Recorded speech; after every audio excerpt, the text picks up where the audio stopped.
Yo, it's a new week. We're back with a new vid. Today we're going to be speaking about why environment matters a lot more than motivation, right? So, right now the book I'm reading is Atomic Habits. This is the series where I read a chapter of a new book every single morning and I come back and I tell you guys what I've learned so I can retain it and then you guys don't have to read the book yourselves, right? Today we're going to be speaking about the power of your environment, right? One thing you need to understand is half of the brain's resources, right? At least half of the brain's resources are allocated to vision, right? Visual cues is super important. So knowing that, you've got to use the visual cues, you've got to use this information, the way your brain works, to your advantage. You don't want to have to reinvent the wheel. Use the way your brain already works to your advantage. So you want to engineer your environment to make the right decisions a lot of the time, rather than having to rely on willpower to stay disciplined to do the thing. You just make the right choice the most obvious one. And I'm going to show you how you can do that for yourself. Now, every habit is context dependent, right? And let me give you an example. So right now I live in Portugal. I've got like my own studio here, and because it's quite a small space, every time when I wake up in the morning, I see like my kitchen and my bedroom are pretty much within a similar vicinity, right? So when I wake up, have my water, I always have my mug of coffee. I see it like on the kitchen counter. So that's the visual cue for me. Remember how I spoke about the importance of visual cues? That's the visual cue for me to have my morning coffee. So I see the mug, I have my morning coffee. However, so that's become part of my habit, right?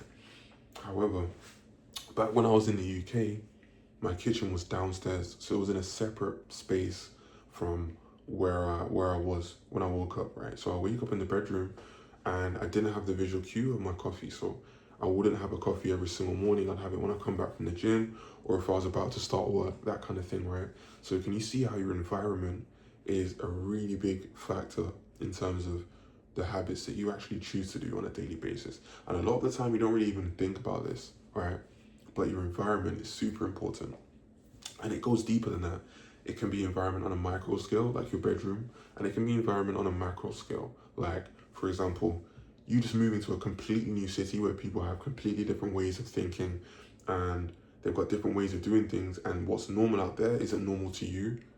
But because we've naturally got the desire to fit in as human beings, we've developed that through years of survival and evolution.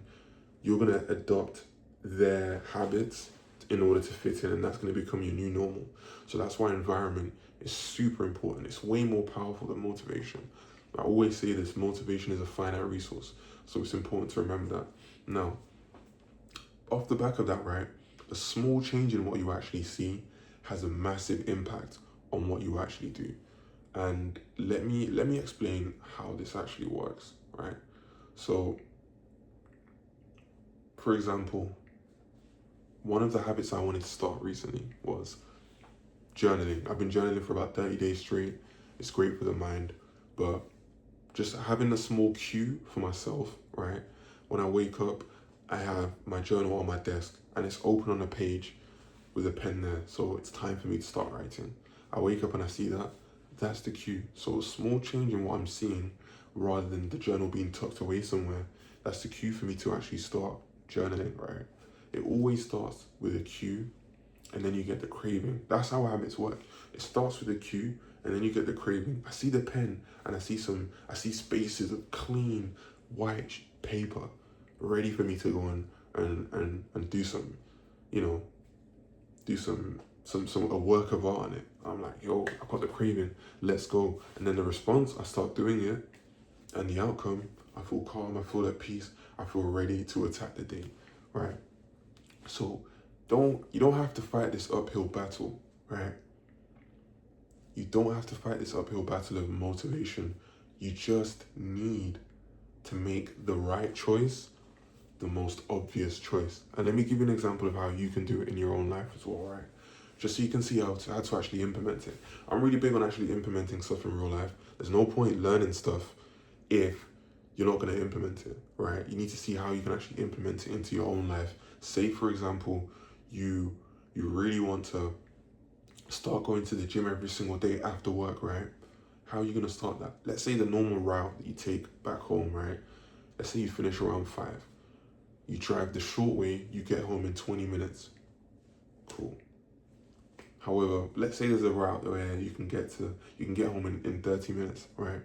But the difference with this route is you're driving past the gym. So you're seeing the gym, right? Every single day. You're gonna be more likely to what? To go and have a workout, to go and do a chest day, right? You're making the right choice, the obvious one. Rather than going the short way and you have to go out of your way to go to the gym, it's kind of outside, out of mind, right? But going back to that idea of using visual cues, the fact that half of your brain's resources are put towards, the vision, right? Use that to your advantage. Make sure you're looking at the gym every single day. If you know that you have a hard time actually going consistently, at least if you're driving past every day, it's gonna start enforcing that cue, that visual cue in your mind, and it's like, okay, let's go. And eventually, you know that your body knows. Seeing the gym, let's say that the logo is red and blue. Seeing that red and blue logo, it means we're about to get a workout in. And then you go, you get the craving, the response, you do your workout, the reward, the endorphins after. You've kept the promise to yourself. You're changing your identity. That's how you want to start adapting your environment, right? Super important. Now, the next concept that I want to speak about is making sure that you're using one space for one use. Now, let's say, for example, you're doing work in your bedroom or on your bed, right?